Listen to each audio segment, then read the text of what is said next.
Good evening, dear friends, and welcome to Watson's Margins. I'm Edward, your companion through another evening of quiet reason. Tell me, has the house settled around you? Perhaps the lamp beside you casts that familiar glow, the rain taps softly at the window, or silence has claimed its rightful place at last. These are the hours Watson knew best, when observation sharpens and truth emerges from shadow. Do subscribe so we may continue these reflections together. Now, settle in comfortably, for as Holmes understood, the world reveals itself to those who truly see. You'll find Watson's Margins on Spotify as well. The link awaits you in the description below. Chapter 1. The House of Ashbourne. It was during the autumn of 1893, when the chestnuts had begun to shed their burden, and a persistent fog clung to the London streets, that my friend Sherlock Holmes received a communication which was to draw us into one of the most delicate and tragic cases of his career. I had returned to our old lodgings in Baker Street following a morning consultation, and found Holmes seated by the fire with a letter in his hand, his keen features illuminated by the dancing flames. He glanced up as I entered, and I observed at once that particular brightness in his grey eyes which indicated a problem of unusual interest. "Ah, Watson," said he, "your timing is impeccable. I have just received an invitation which may prove worthy of our attention, though I confess the matter is presented with such studied restraint that one suspects a deeper current beneath the surface." "An invitation?" I inquired, removing my coat and taking my accustomed chair opposite him.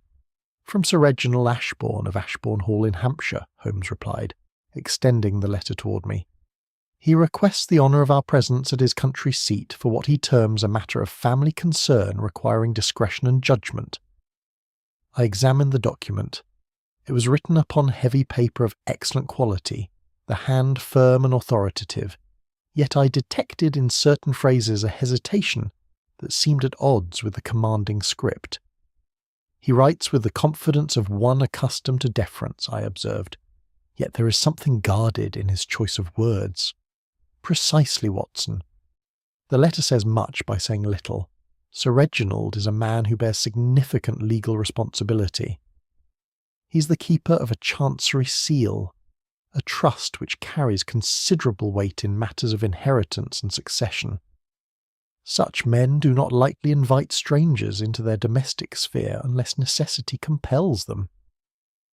"What manner of trouble do you suppose he anticipates?" Holmes steepled his fingers beneath his chin, a gesture I had come to recognise as indicative of deep consideration. "That is the question which intrigues me. He speaks of tensions within his household, of matters which require an impartial observer before they reach a crisis. There is no mention of theft, no accusation of wrongdoing, merely a sense of unease which he cannot name but dare not ignore. Will you accept?" "I believe I shall.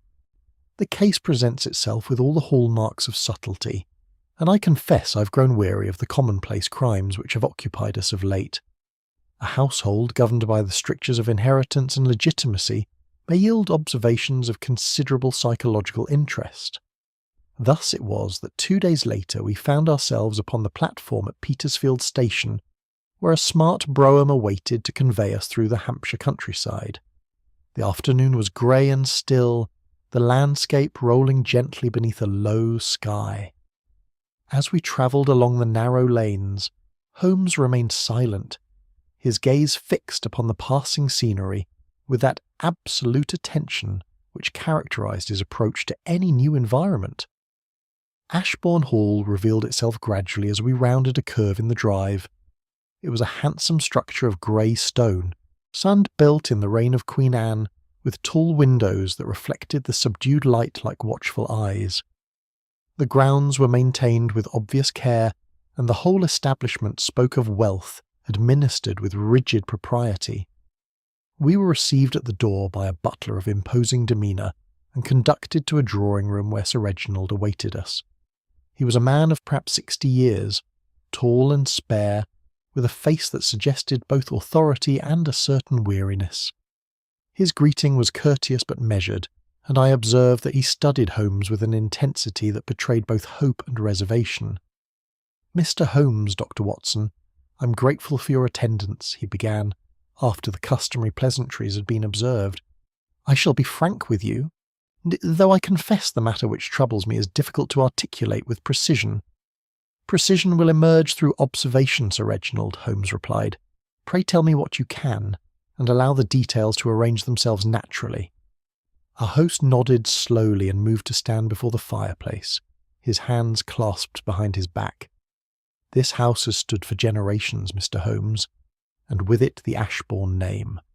I am the custodian not merely of property, but of legitimacy itself. The Chancery seal in my keeping validates succession rights, which have been disputed for decades. My authority in this matter is absolute, yet I find myself increasingly uncertain of those around me." "Your family?" Holmes inquired gently. "My wife, Lady Eleanor, is a woman of impeccable breeding and considerable intelligence. My son Charles is the presumed heir, though I confess he possesses more ambition than patience. We also maintain a ward, Miss Lydia Trent, whose position in this household rests upon circumstances I have not yet fully resolved." "And your staff?" "Mr. Felix Harrow serves as our family solicitor. His knowledge of the trust is comprehensive. Mrs. Dalrymple has been our housekeeper for 20 years, and knows this household better than I know myself." Holmes listened with that peculiar stillness which indicated complete attention. "You speak of uncertainty, Sir Reginald. Has there been any specific incident which has prompted your invitation?" Our host hesitated, and I perceived a shadow cross his features. "Nothing I can present as evidence, Mr. Holmes, merely a sense that the household has shifted in some indefinable way.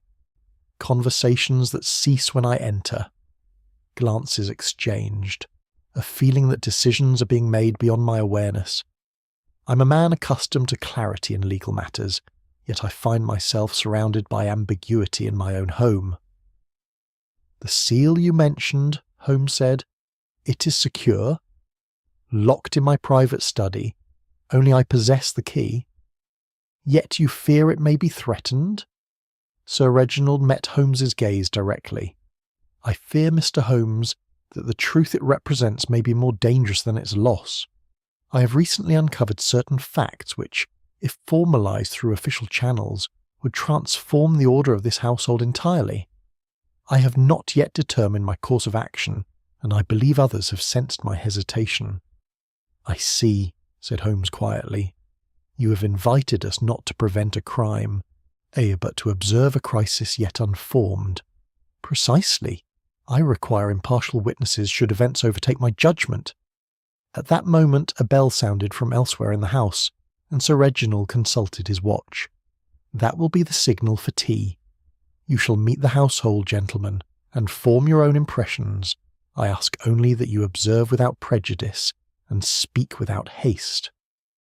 As we followed our host from the room, I caught Holmes's eye, and saw in his expression that alertness which indicated his faculties were now fully engaged. We were entering a house where the bonds of family and the weight of inheritance pressed upon each inhabitant with invisible force, and I sensed that beneath the veneer of courtesy, forces were already in motion which would soon declare themselves with tragic clarity. The game, as Holmes would say, was afoot. Chapter 2. The Weight of the Seal. The drawing-room to which we were conducted contained the assembled household, and I confess that my first impression was one of constraint rather than welcome. Each person present seemed to occupy their position with careful deliberation, as though places had been assigned according to some unspoken hierarchy. Lady Eleanor Ashbourne rose to greet us with a grace that spoke of generations of breeding. She was a handsome woman of middle years, her dark hair touched with silver, her carriage erect. Yet there was about her a quality of distance, as though she observed the world from behind glass.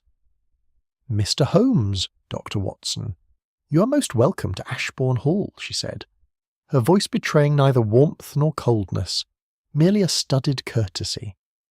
"I trust your journey was tolerable." Before Holmes could reply, a younger man stepped forward with undisguised impatience. Charles Ashbourne possessed his father's height but lacked his restraint. He was perhaps 30 years of age, well favoured in appearance, yet his features bore the marks of dissatisfaction. "I confess I'm curious as to the nature of your visit, Mr. Holmes," he said, with scarcely a pretence at civility. "My father has been rather mysterious on the subject." "Charles," Lady Eleanor's reproof was gentle but firm, "Mr. Holmes is our guest." "Of course," Charles replied, though his tone suggested otherwise. He retreated to the window where he stood with his back to the room, gazing out at the gathering dusk. A young woman who had been seated near the fire now rose and approached with evident hesitation. Miss Lydia Trent was perhaps 25, slight of build, with fair hair and eyes that held a quality of perpetual apprehension. Her dress was respectable but not fashionable, and I observed that she wore no jewellery save a small brooch at her collar. "Miss Trent is my late cousin's daughter," Sir Reginald explained. "She has made her home with us these 5 years past." "You're most kind, uncle," she said quietly, though I noted she did not meet his eyes directly. The solicitor, Mr. Felix Harrow, was a man of perhaps 50 years, compact and precise in both dress and manner. His features were unremarkable save for his eyes, which possessed a sharpness that suggested a mind accustomed to weighing evidence and calculating advantage. "Mr. Holmes's reputation precedes him," Harrow said, bowing slightly. "I trust Sir Reginald's affairs are not so entangled as to require your particular expertise." "I am here at Sir Reginald's invitation," Holmes replied neutrally. "The nature of my involvement remains to be determined." Finally, the housekeeper, Mrs. Dalrymple, entered bearing the tea service. She was a woman of perhaps 60 years, her manner brisk and efficient, her eyes missing nothing as they swept the room. I have often observed that those who serve in great houses acquire a knowledge of their inhabitants that exceeds that of the family members themselves, and I sensed in Mrs. Dalrymple a repository of carefully guarded observations. Tea proceeded with the rigid formality that characterised the household. Conversation was confined to safe topics: the weather, local affairs, the condition of the roads. Yet beneath this veneer of normalcy, I perceived currents of tension. Charles remained at the window, contributing nothing. Lydia responded when addressed, but volunteered no remarks of her own. Lady Eleanor presided with mechanical efficiency, while Harrow watched Holmes with barely concealed assessment. Holmes, for his part, observed everything while appearing to observe nothing.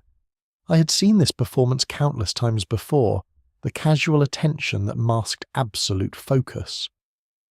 After tea, Sir Reginald invited us to his private study to discuss what he termed the technical aspects of his concerns. We followed him down a corridor panelled in dark oak to a room at the rear of the house.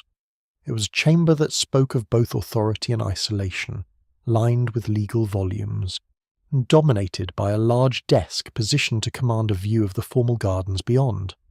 Upon the desk, secured in a glass case, rested the Chancery seal itself. Holmes approached it with immediate interest.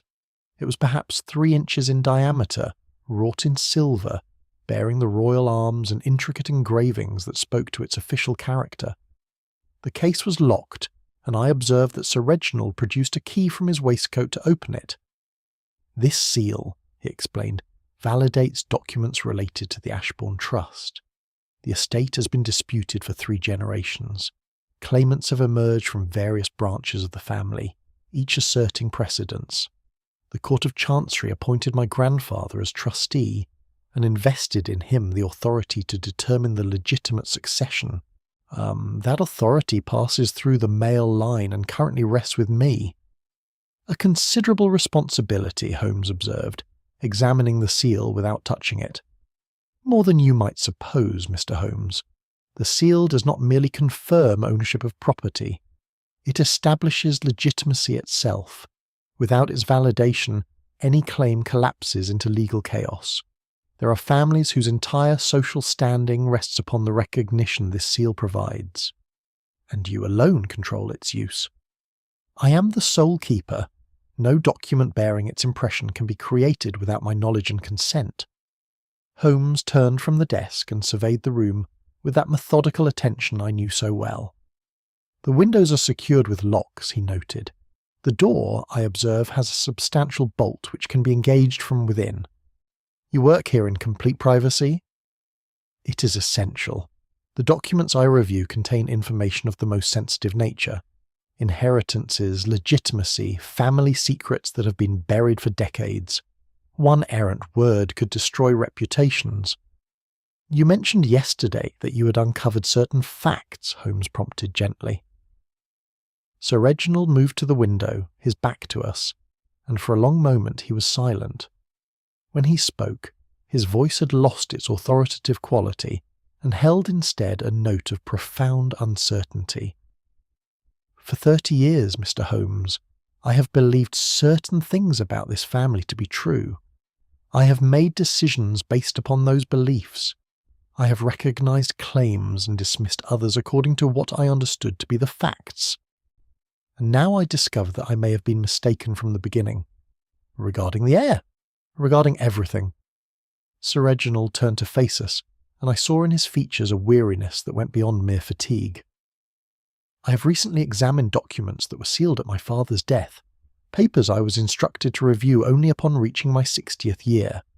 What they contain has shaken the very foundation of my understanding.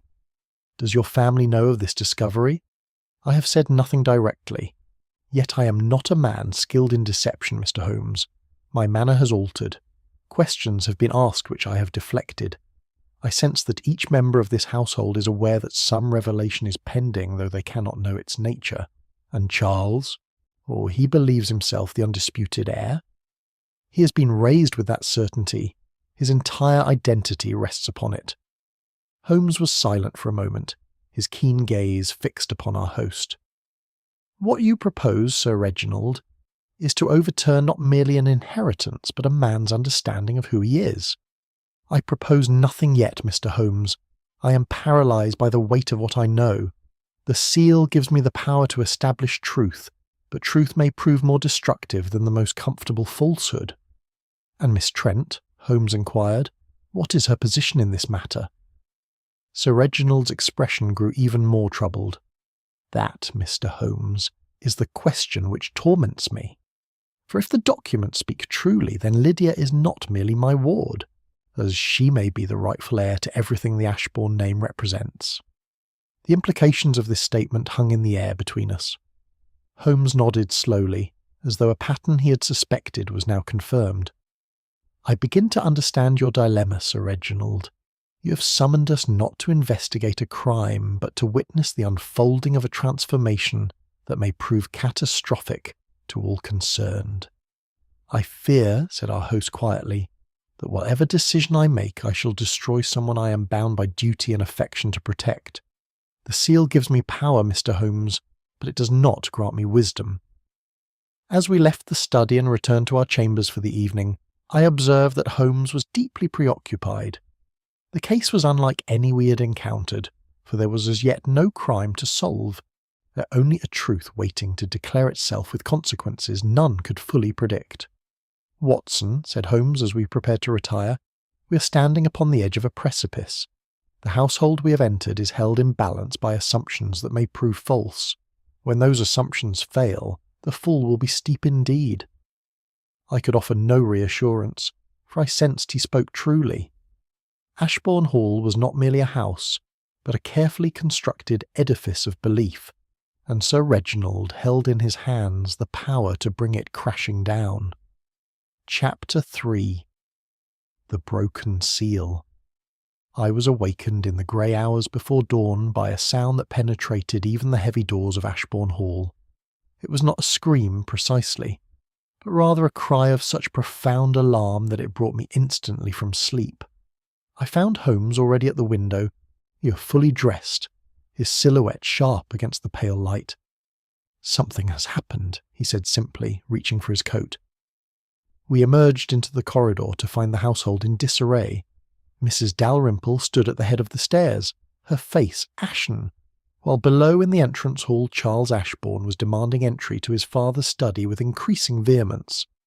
The butler stood before the door, clearly torn between obedience to his late master's instructions and the authority of the presumed heir. "The door is bolted from within, sir," the butler was saying. I cannot open it without force." "Then apply force, man. My father may require assistance." Holmes descended the stairs with swift purpose, and I followed close behind. Lady Eleanor had appeared from the eastern wing, a dressing gown drawn about her, yet her composure intact despite the evident crisis. Miss Lydia emerged more slowly, one hand pressed to her throat, her face drawn with dread. "What has occurred?" Holmes inquired calmly. Mrs. Dalrymple turned to him with evident relief at finding someone who might impose order upon chaos. "I brought Sir Reginald's morning tea at 6 o'clock, as is my custom," she explained, her voice trembling slightly. "When he did not respond to my knock, I tried the handle and found the door secured. I called through the door, but there was no answer. I looked through the keyhole and saw him at his desk, but he did not move when I called his name. You're certain the bolt was engaged?" "Quite certain, sir. I could see it clearly." Holmes turned to the butler. "Fetch tools to remove the door from its hinges. It will cause less damage than breaking the lock." The man departed with gratitude, and we stood in the corridor awaiting his return. The minutes stretched with agonizing slowness. Charles paced before the door like a caged animal. Lady Eleanor remained motionless, her hands folded before her. Lydia had retreated to the shadows, and I observed that she was weeping silently. Mr. Harrow appeared, hastily dressed, his hair dishevelled. "What is this commotion? Has something happened to Sir Reginald?" No one answered him directly, and his question hung unanswered in the air. The butler returned with another servant, and together they set about removing the door. The task required perhaps 10 minutes, during which time the only sounds were the methodical work of the tools and Charles's increasingly agitated breathing. When the door finally yielded, Holmes was first to enter. I followed immediately, and what we discovered confirmed our worst apprehensions. Sir Reginald sat at his desk as though engaged in his customary work. His head was tilted forward slightly, one hand resting upon the leather surface before him. He appeared merely to have fallen asleep at his labours, save for the unnatural stillness that marked the cessation of life. But it was not the body that commanded immediate attention. Upon the desk directly before the deceased lay the Chancery seal. The glass case stood open beside it, and the seal itself had been broken cleanly in two, as though struck with deliberate force. Holmes moved forward with swift efficiency, his keen eyes taking in every detail of the scene. He examined the body without touching it, and noted the position of the hands, the angle of the head, the absence of any visible wound or sign of struggle. "The windows?" he inquired. I checked them immediately. Locked from within, all three. The bolt on the door was certainly engaged when Mrs. Dalrymple discovered him. "I could see it clearly, sir," the housekeeper confirmed from the doorway, where she had remained with the others. Holmes turned his attention to the desk. Papers were scattered across its surface, some partially burned in the fireplace which still contained warm ashes.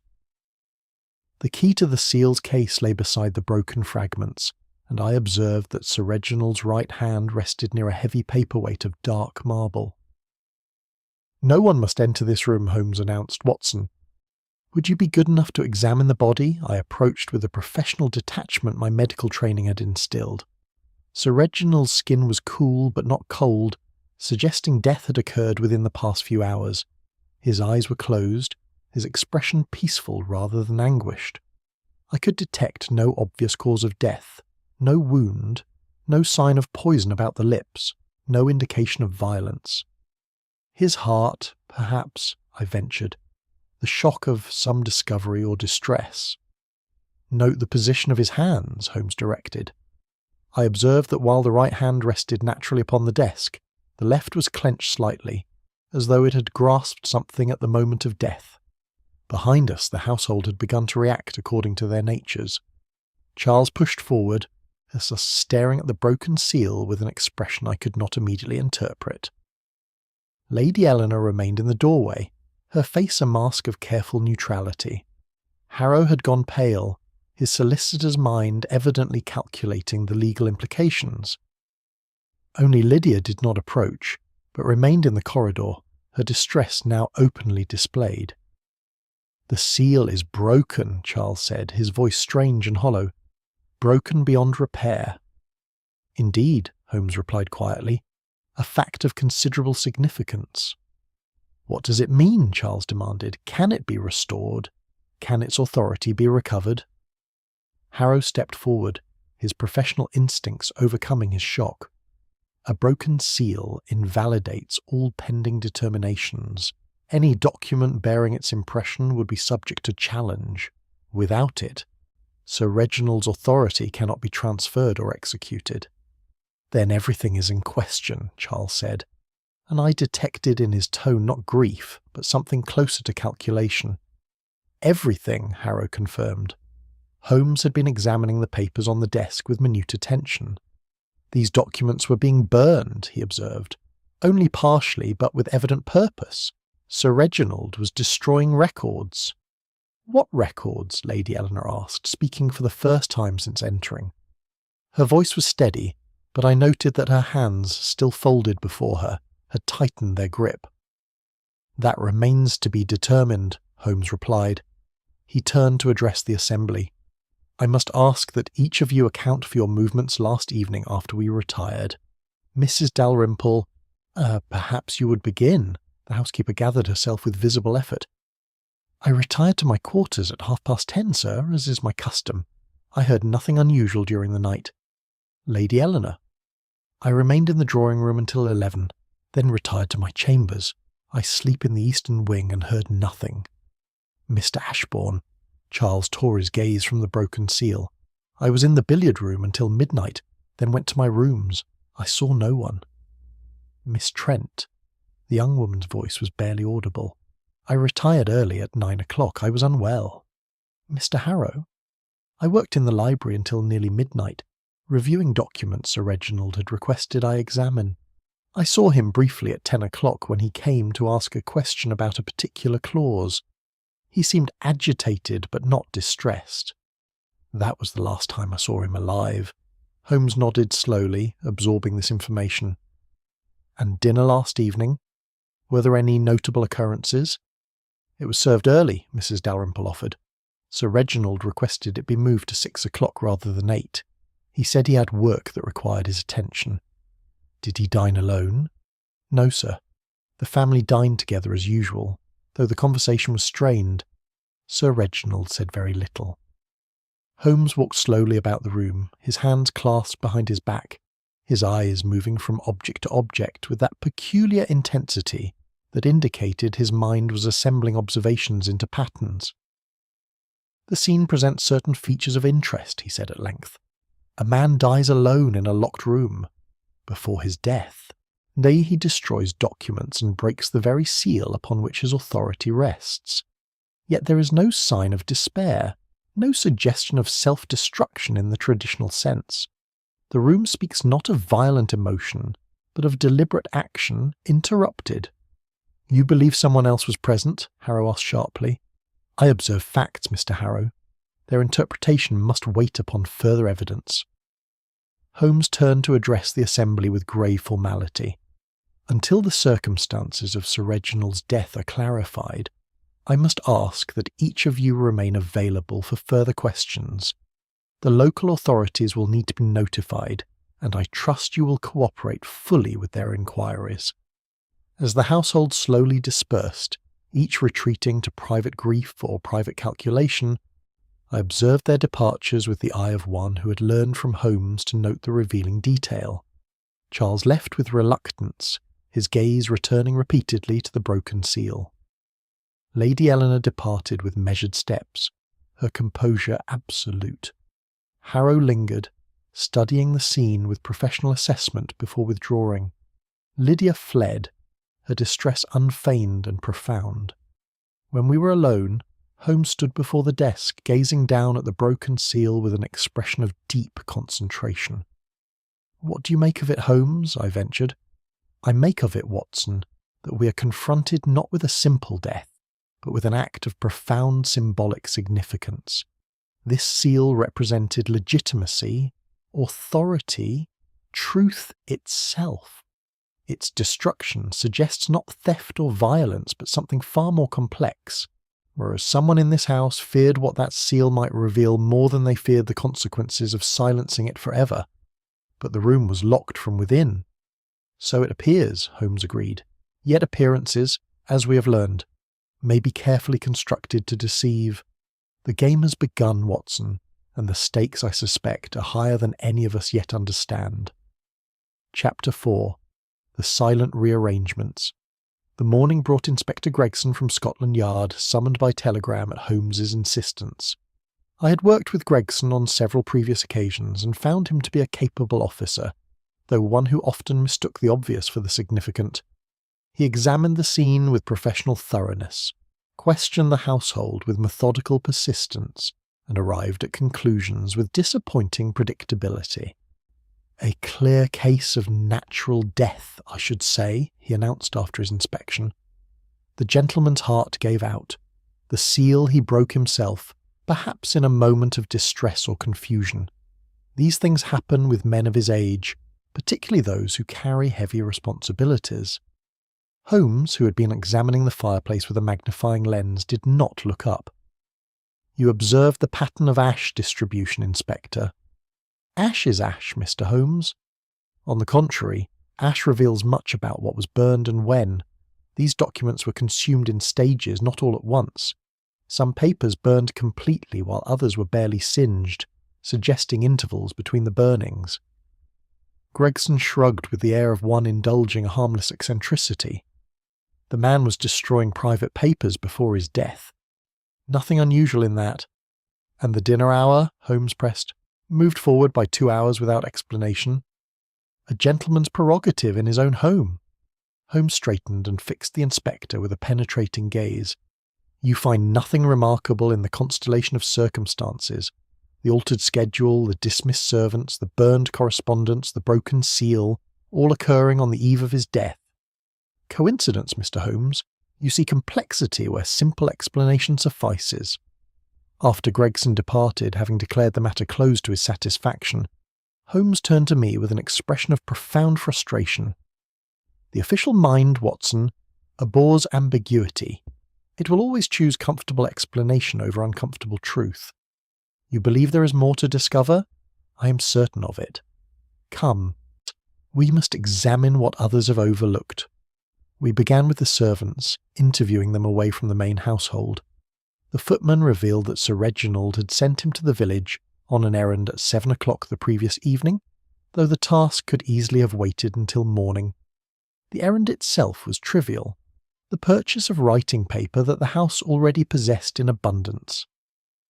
"Did you think it strange at the time?" Holmes inquired. "I did, sir, though it wasn't my place to question. Sir Reginald seemed most particular that I go immediately. The chambermaid reported that she had been dismissed early as well, told she would not be needed after 8 o'clock. This was unprecedented, as she normally attended to the evening fires in Lady Eleanor's chambers until 10. "It is as though Sir Reginald was clearing the house," I observed when we were alone, "ensuring he would have privacy." "Or ensuring that others would have opportunity," Holmes countered. "Privacy cuts both ways, Watson." We proceeded to Sir Reginald's private apartments, which adjoined his study.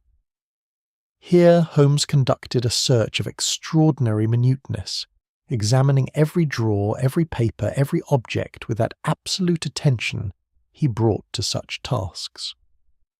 In a locked cabinet beside the desk, opened with a key provided reluctantly by Harrow, we discovered financial ledgers dating back several years.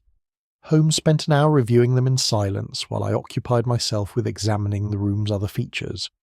When at last he closed the final volume, his expression was deeply thoughtful. Sir Reginald was not a wealthy man.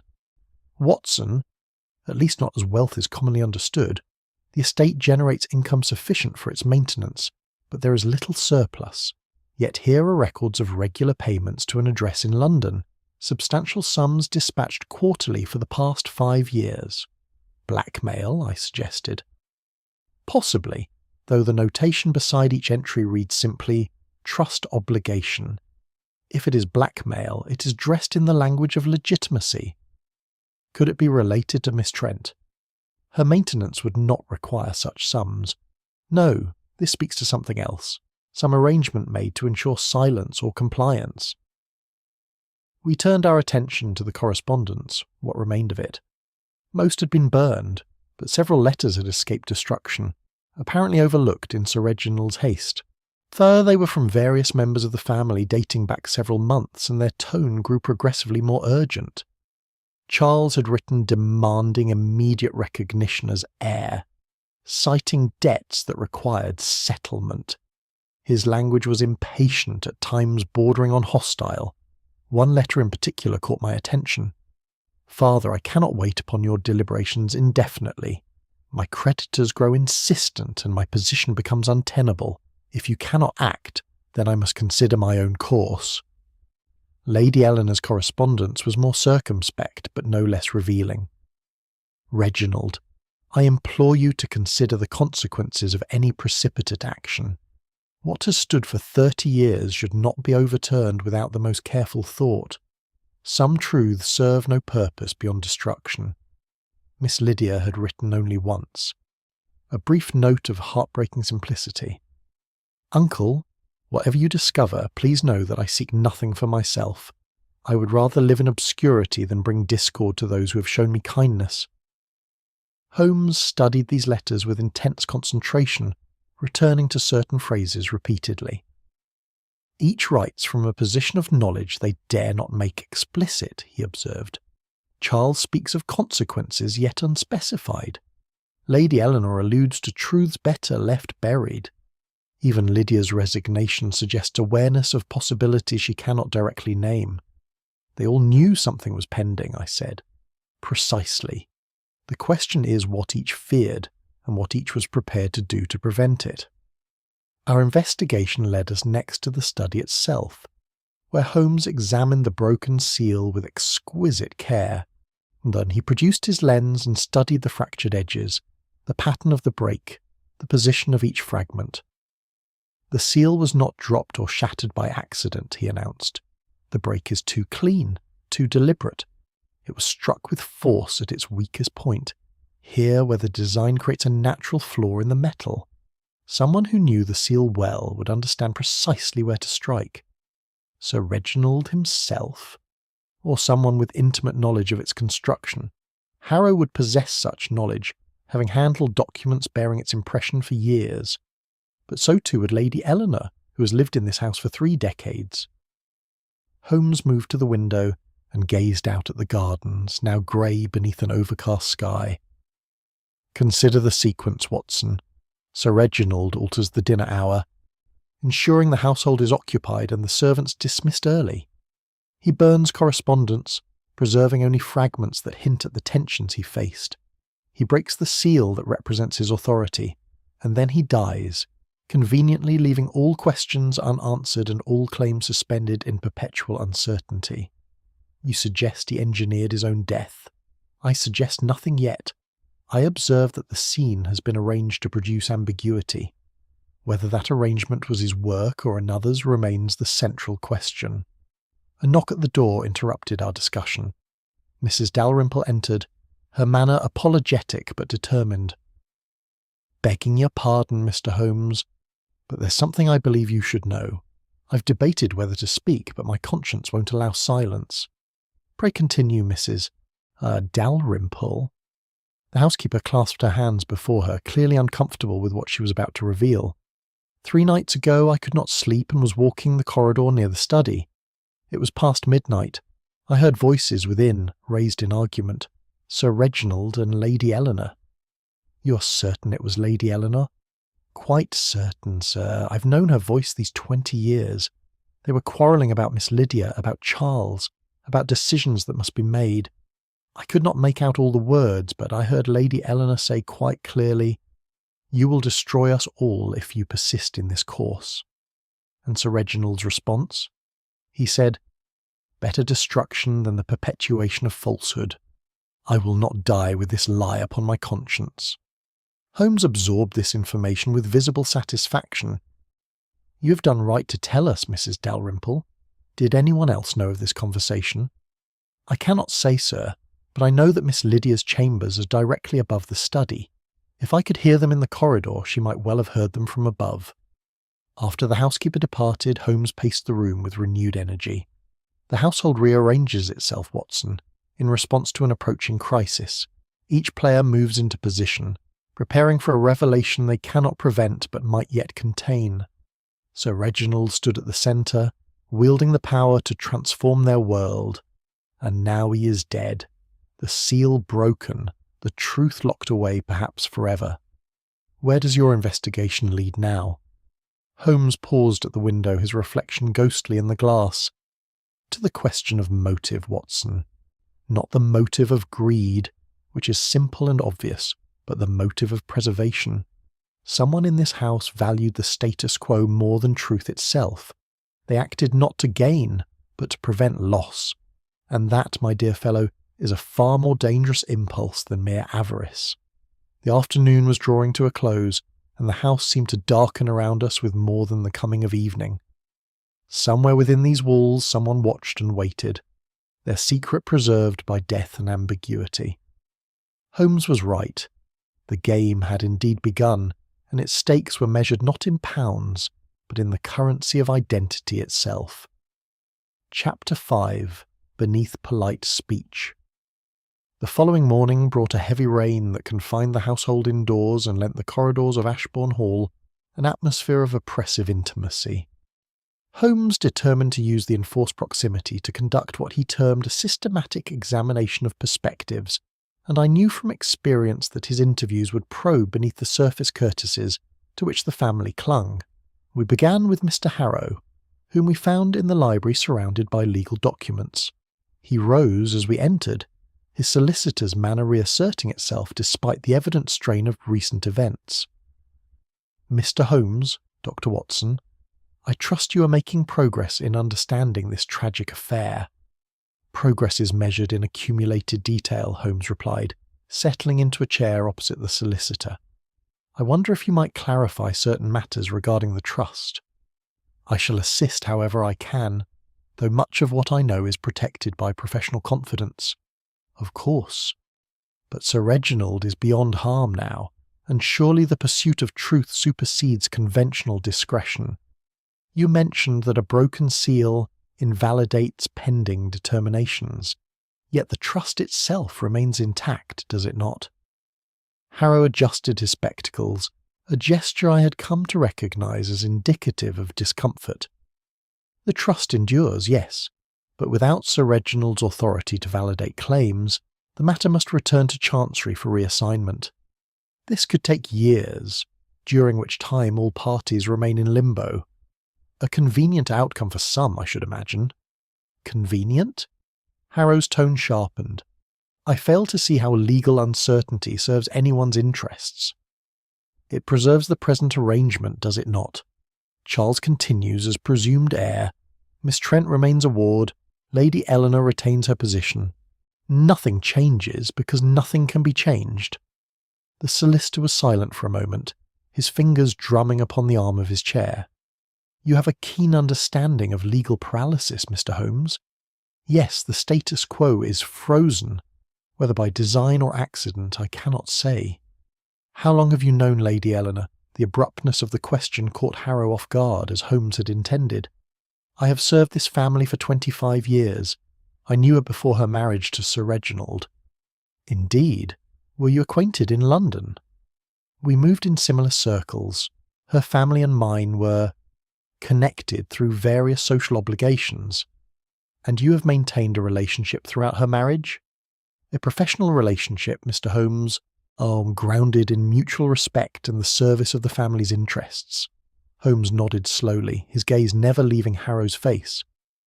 "When did you become aware of the irregularities in Charles's parentage?" I confess I started at this question, for Holmes had not previously mentioned such suspicions directly. Harrow's reaction was even more pronounced. His face drained of colour, and for several seconds he seemed incapable of speech. "I do not know what you imply," he managed at last.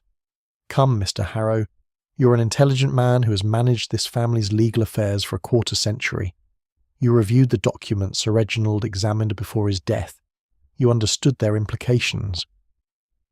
The solicitor rose and moved to the window, his back to us. When he spoke, his voice had lost its professional polish. What I understood, Mr. Holmes, is that some truths are weapons. Sir Reginald believed in absolute honesty, regardless of consequence. I counselled caution. I advised him to consider what revelation would achieve beyond the destruction of innocent lives. But he was determined to act. He spoke of duty, of his conscience, of dying with accounts settled. I argued that duty to the living should outweigh obligations to abstract principle. Harrow turned to face us, his expression one of weary resignation. I failed to persuade him. Did Lady Eleanor share your concerns? Lady Eleanor and I have always understood one another, Mr. Holmes. We both believe that society functions through certain necessary fictions. To expose them serves no purpose beyond chaos. After we left Harrow, Holmes was pensive. An alliance of pragmatists, he murmured. United in the belief that comfortable lies are preferable to destructive truths. Our next interview was with Miss Lydia, whom we found in the conservatory, tending to plants with nervous attention. She looked up at our approach with evident apprehension, and I saw that her eyes were reddened from weeping. Miss Trent, Holmes began gently, I must ask you some questions that may cause distress. I do so not from cruelty, but necessity. I understand, Mr. Holmes. Her voice was barely audible above the rain upon the glass roof. You have lived in this house for 5 years. In that time have you observed changes in Sir Reginald's manner toward you? He was always kind, if somewhat distant. But in recent months, yes, there was a change.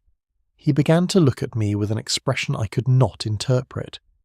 Sometimes it seemed like sorrow, other times like recognition of something long denied. Did he speak to you about your parentage? Lydia's hand stilled upon the plant she had been tending. Not directly, but 3 weeks ago he asked me questions about my mother, about her life before I was born. He wanted to know if she had ever spoken of the Ashbourne family, of connections I might not understand. And had she? My mother died when I was 12, Mr. Holmes. In her final illness she spoke of many things in confusion. She mentioned names I didn't recognise, places she had been, choices she regretted. I thought it merely the wandering of a fevered mind. But Sir Reginald understood differently. He seemed to, yes. After our conversation he withdrew to his study for days. When he emerged he looked at me not as a ward but as something else entirely. It frightened me, Mr. Holmes, for I sensed my whole existence was about to be rewritten. Did you wish for that rewriting? Lydia's response was immediate and fervent. No. Whatever truth Sir Reginald had discovered, I wanted no part of it. I am content to be what I have always been. I do not want inheritance or title or whatever burden he meant to place upon me. Holmes studied her with that penetrating gaze that seemed to read character as others read books. Yet you heard the argument between Sir Reginald and Lady Eleanor 3 nights before his death. You heard them quarrelling about your future. The colour fled from Lydia's face. How did you know? Mrs. Dalrymple heard them from the corridor. Your chambers are directly above the study. You must have heard even more clearly. I did, she whispered. Lady Eleanor begged him to reconsider. She said Charles's life would be destroyed, that I would be thrust into a position I was unprepared for, that scandal would attach to us all. She pleaded with him to preserve what had been established. And his response? He said that he had lived with deception long enough, that the truth was not his to suppress, that justice demanded acknowledgement regardless of cost. Tears spilled down her cheeks. I wished then that I had never come to this house, that I had remained in ignorance of whatever secret they guarded. Did you go to him that night? Did you add your voice to Lady Eleanor's pleas? No, Mr. Holmes. I remained in my room, paralysed by fear of what dawn would bring, and now he is dead. And I am left not knowing whether to mourn him or to feel relief that his revelations died with him. Her candour was disarming, and I found myself moved by her evident distress. Holmes thanked her gently and we withdrew, leaving her to her plants and her grief. In the corridor, Holmes paused. "She speaks truth, Watson, at least as she understands it. Her fear is genuine, as is her desire to remain invisible. Yet she benefits from Sir Reginald's death. Does she? She remains in limbo, neither acknowledged nor dismissed. The uncertainty may prove more burdensome than any resolution." Our final interview of the morning was with Lady Eleanor, who received us in her private sitting room with undiminished composure. She was dressed in mourning, her manner dignified, her eyes clear and direct. "Mr. Holmes, I have been expecting this conversation. Please, be seated." Holmes accepted the offered chair but remained silent, allowing her to begin. "You wish to know about my argument with my husband. I will not insult your intelligence by denying it occurred. Yes, we quarrelled. Yes, I opposed his intentions. I make no apology for attempting to protect my son from humiliation and my family from scandal." "You knew that Charles was not the legitimate heir?" "I have known it for 30 years, Mr. Holmes. I have lived with that knowledge every day of my marriage. When Sir Reginald proposed, I believed he understood the necessity of discretion. The circumstances of Charles's birth were irregular, but not shameful in any conventional sense. A brief liaison before our marriage, legitimised by our subsequent union. Society need never have questioned his position. Yet Sir Reginald's conscience troubled him. His conscience developed late in life, Mr. Holmes. For 30 years he was content with the arrangement, but as death approached, he became consumed with notions of justice and truth that served no purpose beyond destruction." "And Miss Trent?" Lady Eleanor's expression hardened slightly. "Lydia is a sweet child who deserves happiness, not the burden of an inheritance she neither sought nor is prepared to manage. To elevate her would destroy Charles, devastate the family, and accomplish nothing beyond satisfying my husband's need for moral absolution. So you opposed him?" "Vigorously. I told him that some truths are better left unspoken, that duty to the living outweighs abstract principle. I begged him to consider the consequences of his actions. But he remained adamant? Until the end, yes. Or so I believed." Lady Eleanor met Holmes's gaze without flinching. "Now he is dead. The seal broken, the truth suspended indefinitely. I shall not pretend to mourn the latter, whatever grief I feel for the former." The interview concluded, we returned to our chambers to reflect upon what we had learned. Holmes stood at the window, watching the rain cascade down the glass. "Three perspectives, Watson, united by a single imperative: the preservation of appearances. Harrow, Lydia, and Lady Eleanor each approached the crisis from different positions, yet all shared the conviction that Sir Reginald's truth was more dangerous than their shared fiction. You believe one of them acted to prevent his revelation? I believe, Watson, that we are dealing not with individual guilt, but with collective motive. The question is not who wished him dead, but who possessed both the will and the means to ensure his silence." Chapter 6, The Unspoken Agreement. The rain continued throughout the day, and by evening the grounds of Ashbourne Hall had become sodden and grey.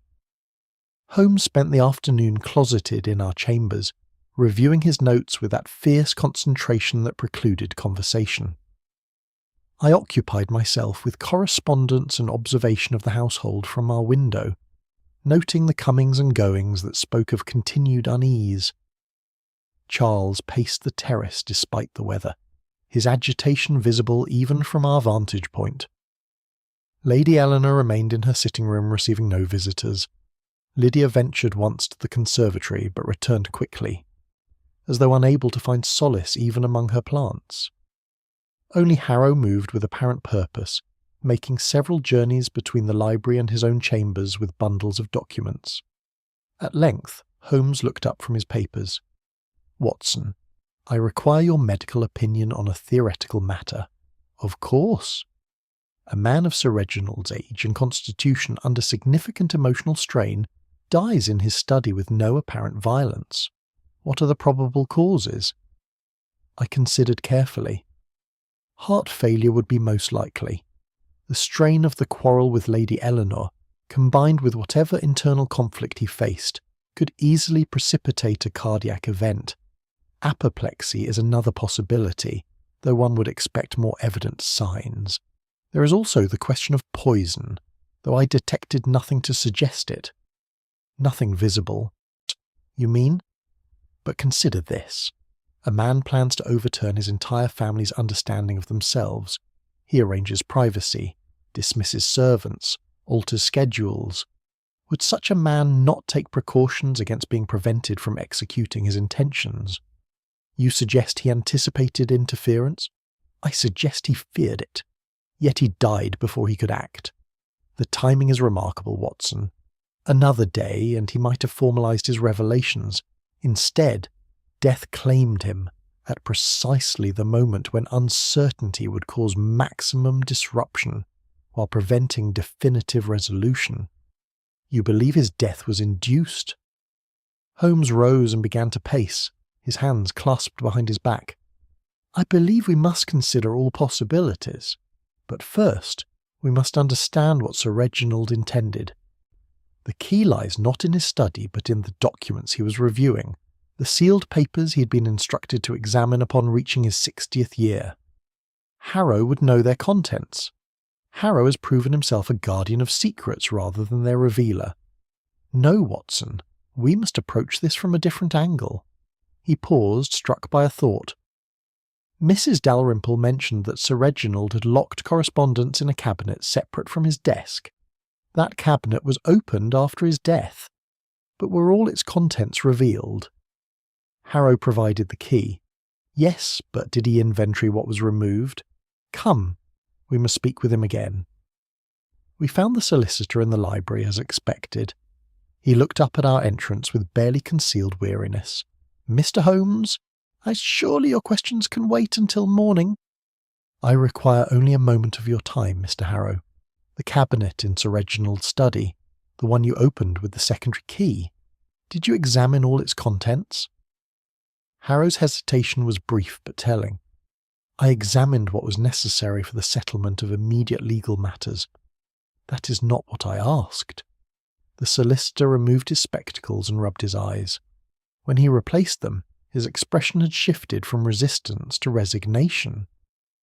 There was a sealed envelope, addressed in Sir Reginald's father's hand. It was marked to be opened only in the presence of all parties concerned with the trust. I have not broken that seal. Where is this envelope now? In my possession, locked in my own case.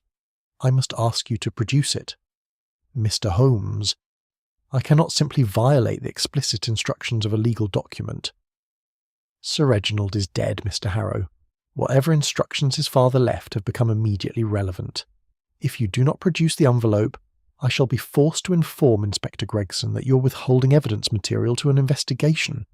Harrow's face flushed with anger, but he recognised the futility of further resistance. He rose and departed, returning several minutes later with a large envelope of yellowed paper sealed with wax that bore the Ashbourne crest. He handed it to Holmes with evident reluctance. If scandal results from this, Mr. Holmes, the responsibility rests with you. Holmes examined the seal carefully, then broke it with swift decision. The envelope contained several pages of close-written text, and what appeared to be certified copies of official documents. Holmes read in silence while Harrow and I waited. The only sound, the crackling of the fire and the incessant rain against the windows. Finally Holmes looked up, his expression grave. Mr. Harrow, did you know the contents of this envelope? I suspected them. My father served the Ashbourne family before me, and spoke of certain irregularities that were resolved through private arrangement. Then you knew that Sir Reginald's father had discovered that his son, Sir Reginald himself, was not his biological child. The words fell into the room like stones into still water. Harrow nodded slowly. I knew. The late Sir Montague learned the truth only shortly before his death. Rather than expose his wife and destroy his son's inheritance, he made arrangements. He acknowledged Sir Reginald as his heir, but left instructions that the truth be revealed to Sir Reginald upon reaching 60 years, with the injunction that he must then determine how to proceed with honour, Holmes continued reading. And these documents establish that Charles is indeed Sir Reginald's legitimate son by blood, but that Lydia is the granddaughter of Sir Montague through a parallel line, making her claim to the Ashbourne name arguably superior by the standards of primogeniture. That is the crux of it, yes. Sir Reginald discovered that he himself held the inheritance through deception, however well-intentioned. The revelation placed him in an impossible position. To acknowledge the truth would invalidate his entire life, and destroy his son's expectations and elevate a young woman who had no knowledge of her true position. Yet to suppress it would be to perpetuate the very deception from which he had suffered. I found myself shaken by the complexity of the dilemma. So Sir Reginald was trapped between two impossibilities. Precisely, Dr. Watson, Harrow replied, and he made his intentions clear. He informed me 1 week before his death that he planned to execute a new settlement, one that would acknowledge Lydia as the rightful heir while providing for Charles's maintenance from other family assets. He was prepared to sacrifice his son's position to satisfy what he called the demands of truth. Holmes laid the documents upon the table. And Lady Eleanor knew of this intention? She learned of it in the argument Mrs. Dalrymple overheard. Until that night, I do not believe she understood how far Sir Reginald was prepared to go. She knew of the irregularities in Sir Reginald's own parentage. They had spoken of it obliquely over the years, but she thought him resigned to maintaining the fiction. When did she learn otherwise? 3 nights before his death, as you have discovered. He summoned her to his study and explained his decision. The quarrel that followed was, by her own account to me, the most bitter of their marriage. Holmes rose and moved to the window, staring out at the darkened grounds. So we have a man burdened by revelation, determined to act against his own interests and those of his family. We have a wife desperate to prevent the destruction of her son. We have an heir who would be disinherited, a ward who would be elevated against her will, and a solicitor caught between professional duty and personal loyalty. The stage was set for tragedy. Mr. Holmes, Harrow said quietly, I loved this family. I have served them faithfully for 25 years. When Sir Reginald told me of his intentions, I argued against them with every resource at my command. I told him that truth without mercy is cruelty, that justice must be tempered by compassion. But he would not hear me. Did you tell Lady Eleanor of his plans? Harrow was silent for a long moment. I may have indicated the general direction of his thinking. I believed she had the right to prepare herself and Charles for what was to come. And did you suggest any course of action to her? Mr. Holmes, I am a solicitor, not a conspirator. I offered legal counsel. It's nothing more. Yet the result of Sir Reginald's death serves the interests of everyone save Sir Reginald himself, and perhaps justice. The seal is broken, the succession suspended, Charles remains heir by default, and Lydia remains a ward. The status quo is preserved through the very uncertainty Sir Reginald sought to resolve. Harrow met Holmes's gaze steadily. I cannot speak to the cause of Sir Reginald's death. I can only observe that sometimes Providence intervenes to prevent the catastrophes that human stubbornness would otherwise ensure. After we left the library, I turned to Holmes in considerable agitation. He as good as admitted that he and Lady Eleanor conspired to prevent Sir Reginald's actions. He admitted discussing the matter, Watson. Conspiracy requires intent to commit a crime. As yet we have no crime, merely an unfortunate death that serves certain interests. But surely the coincidence is too great. Coincidences occur, my dear fellow, though I confess this one strains credulity. What troubles me is not the fact of Sir Reginald's death, which might indeed have been natural, but the deliberate destruction of the seal. That act speaks to intention, not accident. Then you believe he was murdered? Holmes paused at the foot of the stairs, his face shadowed in the dim light. I believe, Watson, that we are dealing with something more subtle than simple murder. We are confronting the question of whether the preservation of a useful fiction justifies the suppression of an inconvenient truth.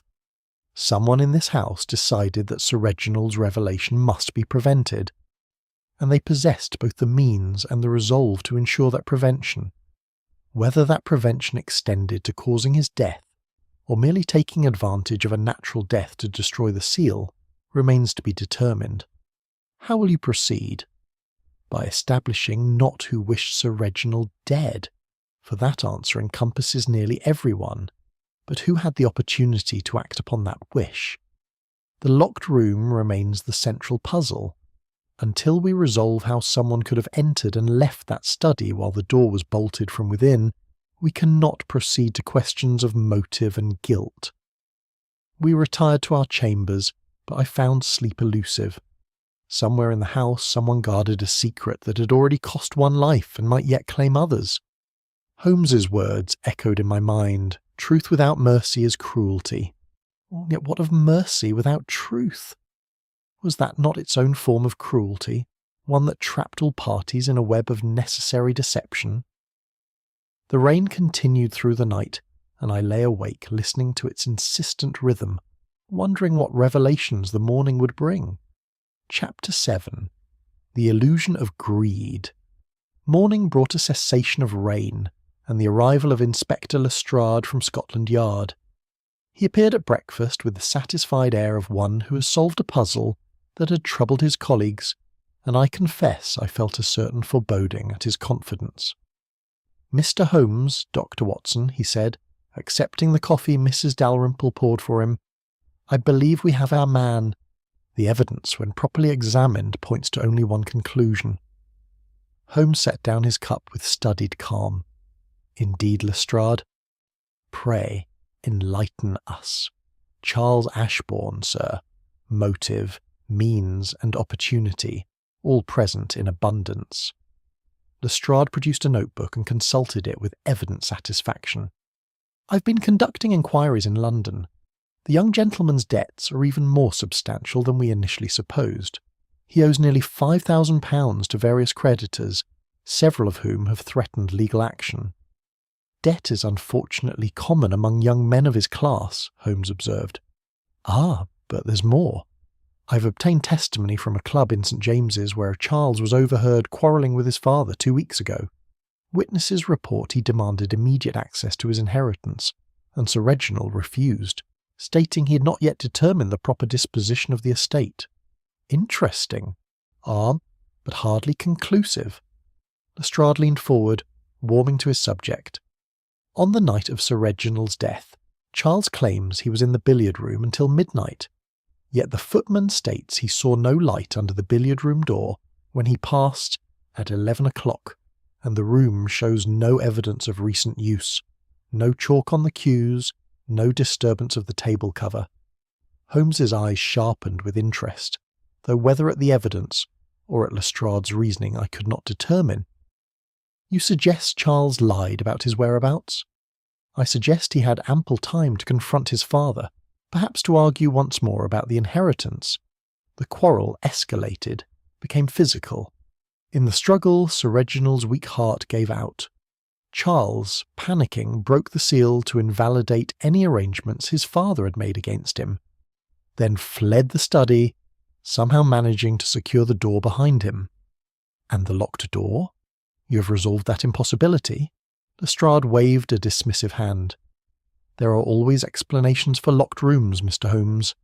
A secondary key, a window briefly opened and closed, some mechanical contrivance we have not yet discovered. The important facts are clear. Charles had the strongest motive. His alibi is demonstrably false, and his behaviour since his father's death has been that of a guilty man. What behaviour would that be? His first words upon discovering the body concerned the seal, not his father. He has shown no genuine grief, only anxiety about the inheritance, and when I questioned him this morning, he was evasive, contradictory, clearly hiding something." Holmes rose and moved to the window, even gazing out at the grounds where weak sunlight struggled through thinning clouds. "Your theory has the virtue of simplicity, Lestrade. A son kills his father for money, destroys evidence of disinheritance, and hopes to escape through the chaos of a locked room mystery. It conforms to the expectations of those who believe all crime springs from avarice. You disagree. I observe inconsistencies. Charles's debts are real, yes, but £5,000, while significant, is not the sum for which men typically commit patricide. The Ashbourne estate, even divided, would yield sufficient income to satisfy such obligations over time. Why risk everything for immediate access to what would eventually be his by natural succession? Impatience, Mr. Holmes. Young men lack the perspective to wait for natural inheritance. Perhaps. Yet consider the broken seal. If Charles sought to protect his inheritance, why destroy the very instrument that could validate his claim? A broken seal creates uncertainty, not security. It serves his interests only if there existed some document or arrangement that threatened him more than legal ambiguity. Lestrade frowned, clearly not having considered this aspect. He may not have understood the full implications. Charles Ashbourne is not unintelligent, Lestrade. He has been raised in a household where legal matters are constantly discussed.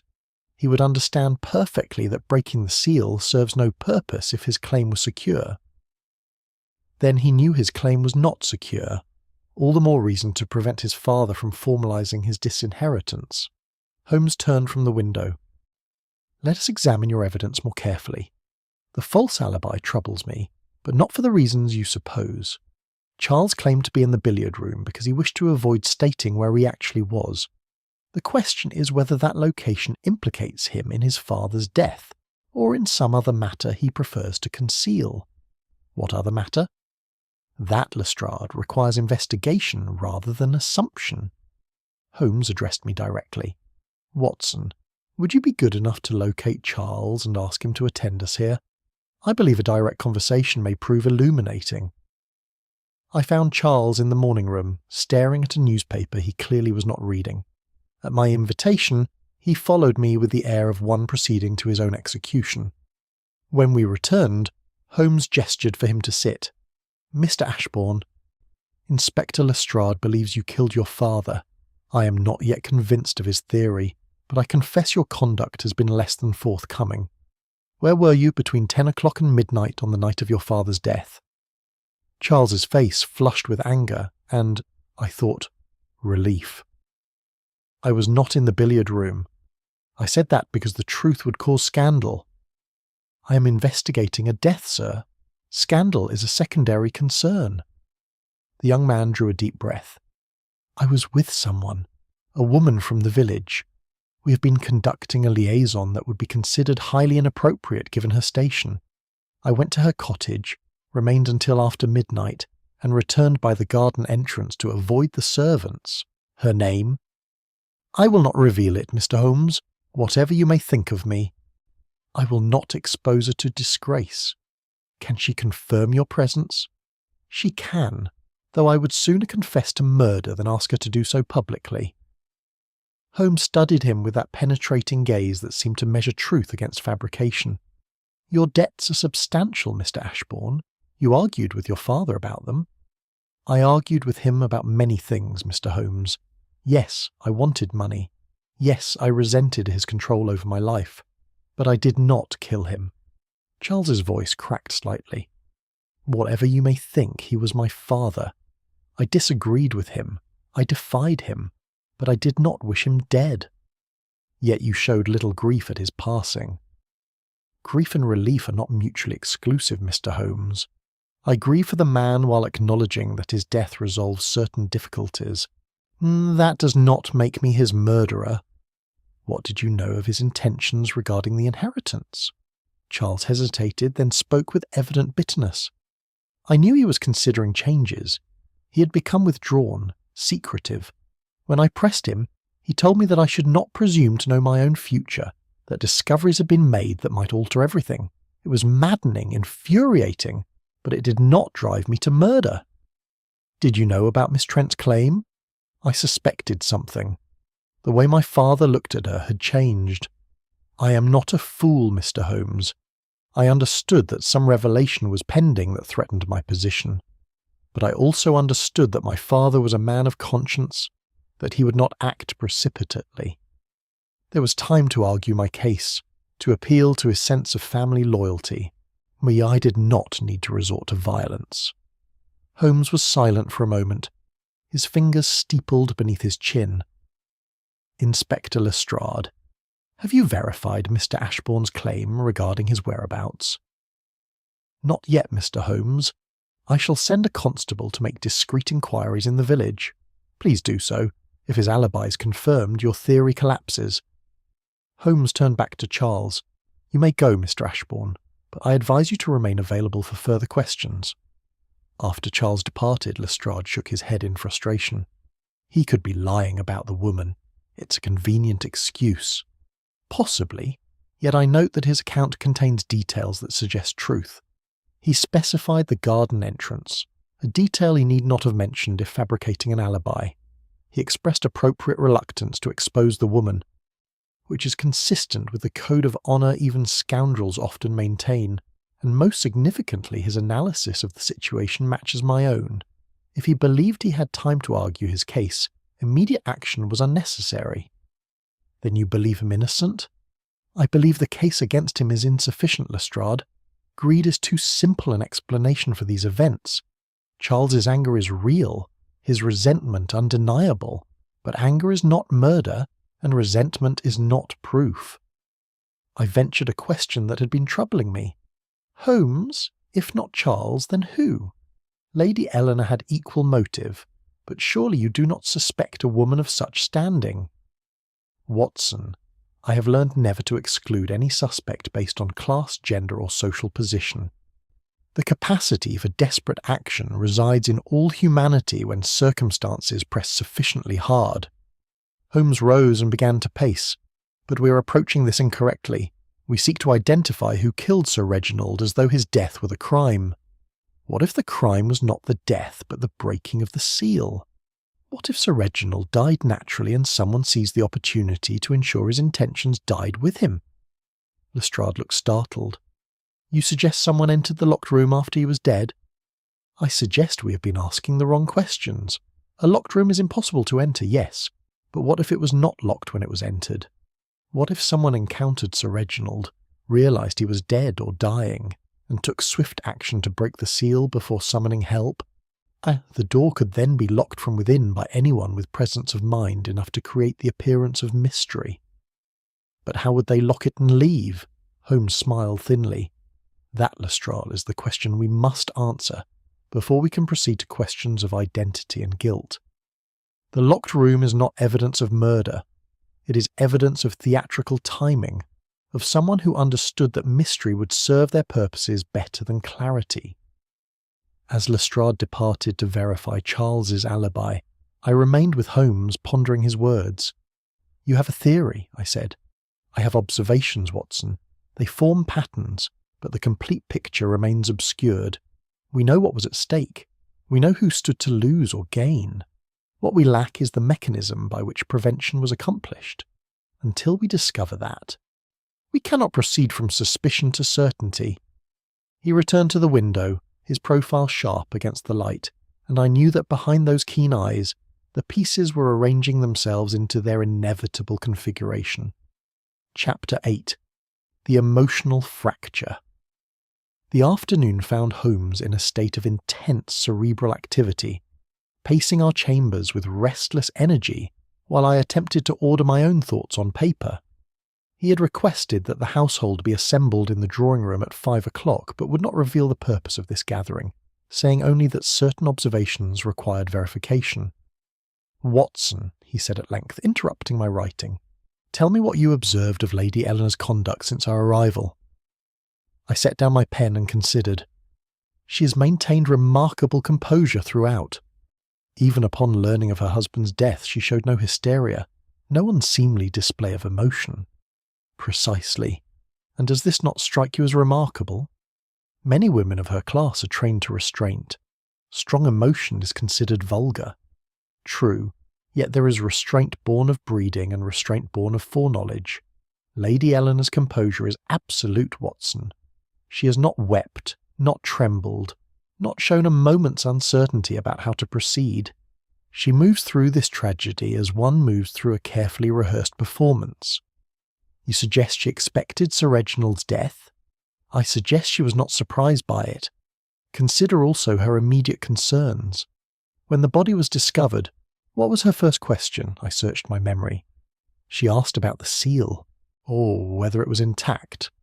Not about her husband's suffering, not about whether help might have saved him.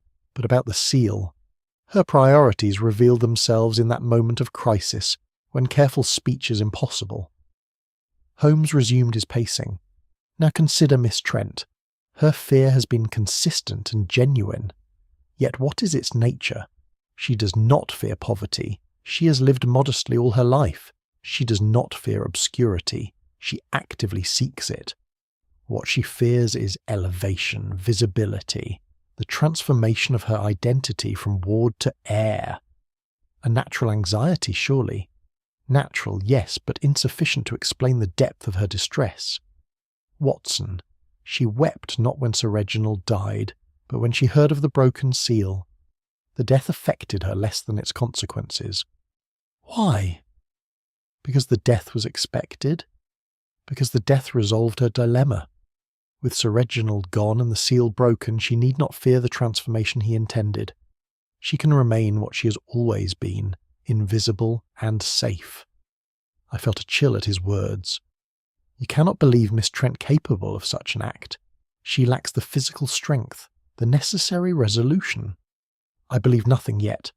I merely observe that emotions reveal motive, and the emotions displayed in this household do not align with innocent grief. Each person mourns not the man but the disruption his revelations would have caused. And Harrow is perhaps the most interesting of all. He's a solicitor, Watson, trained to maintain professional distance. Yet his investment in this family's affairs goes beyond mere duty. He has known Lady Eleanor since before her marriage. He advised Sir Reginald against his revelations with unusual passion. He has worked for 25 years to maintain the legal fictions upon which this household rests. You suspect his involvement? I suspect his loyalty was tested and found wanting. But loyalty to whom? To Sir Reginald, his client, or to Lady Eleanor, his, what? Old friend? Fellow conspirator in the preservation of necessary fictions? Before I could respond, a knock at the door announced Mrs. Dalrymple. Mr. Holmes, the household is assembled as you requested.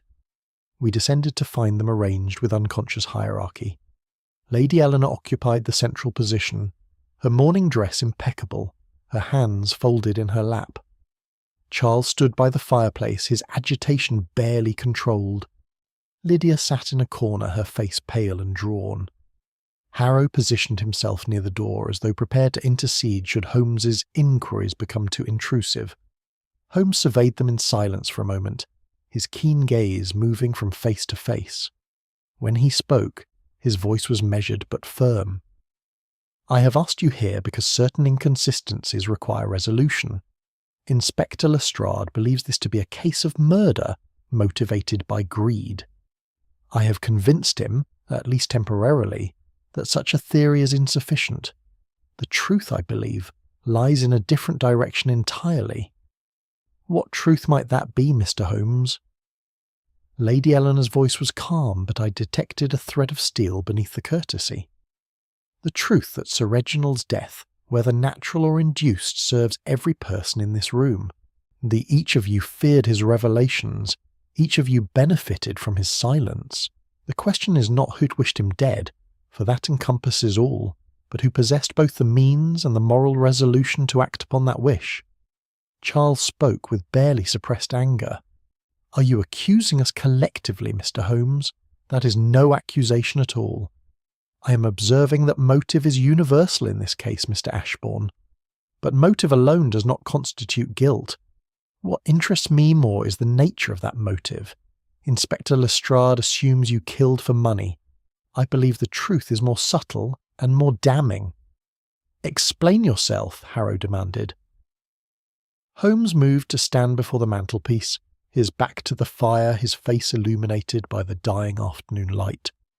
Sir Reginald intended to overturn not merely an inheritance, but an entire structure of identity. Charles would cease to be the acknowledged heir. Lydia would be thrust from obscurity into prominence. Lady Eleanor would be revealed as complicit in a deception maintained for 3 decades. The Ashbourne name, built upon generations of careful propriety, would be exposed as resting upon irregular foundations. He paused, letting his words settle over the assembly. What was at stake was not wealth, but standing. Not property but reputation. Not legal claims but social position. These are the currencies this household truly values, and these were threatened by Sir Reginald's determination to privilege truth over comfort. Lady Eleanor's composure finally showed a crack. My husband was a good man, Mr. Holmes. But he had become consumed by abstractions. He forgot that we live in society, not in philosophical treatises. The truth he wished to reveal would have destroyed lives without improving them. So you opposed him. I argued with him, yes, vigorously. I told him that some revelations serve no purpose beyond satisfying the revealer's conscience at the expense of everyone else's peace. I told him that Charles deserved protection, that Lydia deserved privacy, that the family deserved preservation. And when argument failed, Lady Eleanor met his gaze without flinching. Argument did not fail, Mr. Holmes. It simply became irrelevant. My husband died before he could act. Whether by God's mercy or natural chance I cannot say, but I will not pretend to mourn the loss of his intentions along with the loss of his person. Lydia's voice emerged from her corner, soft but steady. I did not want what he meant to give me. I told him that. I begged him to leave things as they were, but he said truth was not mine to refuse, that justice demanded acknowledgement regardless of my wishes. And you, Mr. Harrow? Holmes turned to the solicitor. Where did your loyalties lie? Harrow's response came after a long pause. I am a servant of the law, Mr. Holmes, but I am also a student of human nature. The law seeks resolution. Human nature often benefits from ambiguity. Sir Reginald sought to impose legal clarity upon a situation that had achieved equilibrium through benign obscurity. I believed then and believe now that his course was morally laudable but practically disastrous. So you counselled against it? I counselled, yes. I did not prevent. There is a distinction. Holmes nodded slowly. Indeed there is. Yet someone did prevent it. Whether by causing Sir Reginald's death, or by seizing the opportunity his death provided, someone ensured that the seal was broken and the truth left suspended in permanent uncertainty. Charles's voice cut through the tension. Why must someone be guilty of more than relief, Mr. Holmes? My father died. The seal was broken, perhaps by his own hand in a moment of confusion or despair. Why cannot these be simple facts rather than evidence of conspiracy? Because, Holmes replied, simple facts do not arrange themselves into such convenient patterns. Your father dismissed servants, altered schedules, burned correspondence, all to ensure privacy for actions he intended to take. Yet he died before taking them, and the seal that embodied his authority was destroyed. The timing and the symbolism speak to intention, not accident.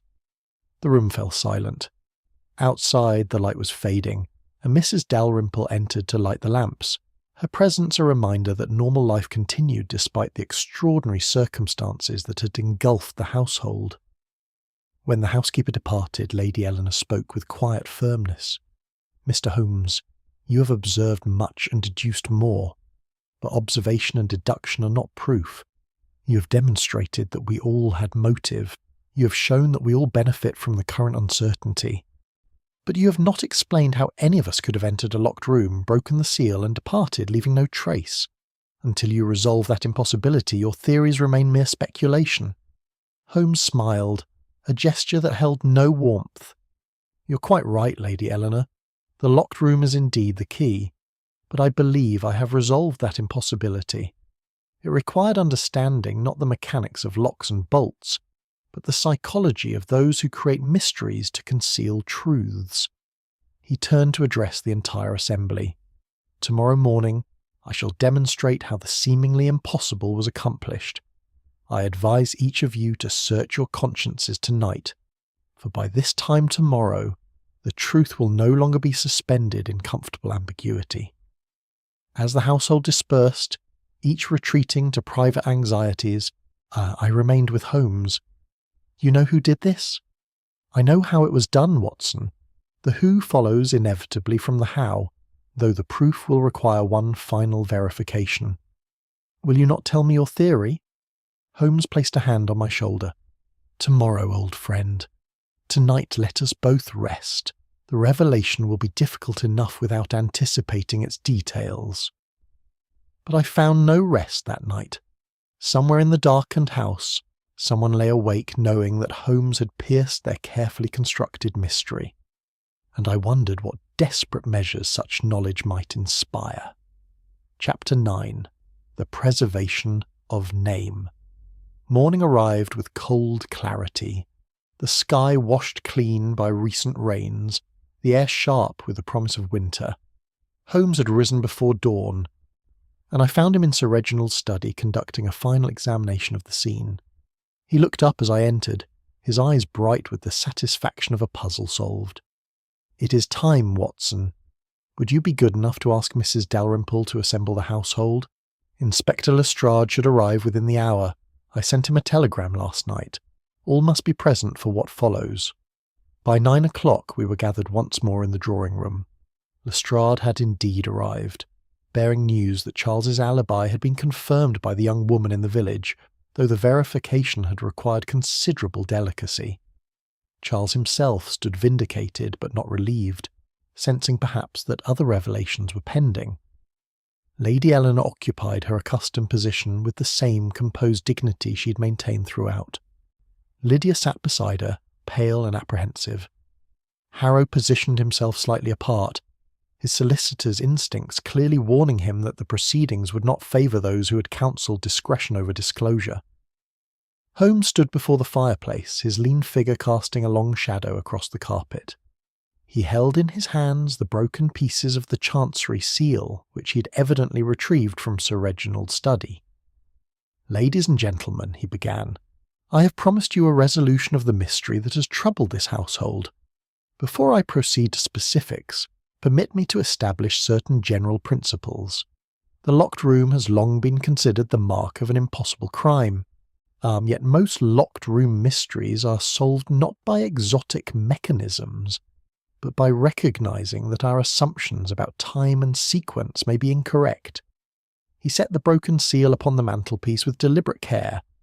Inspector Lestrade assumed murder motivated by greed.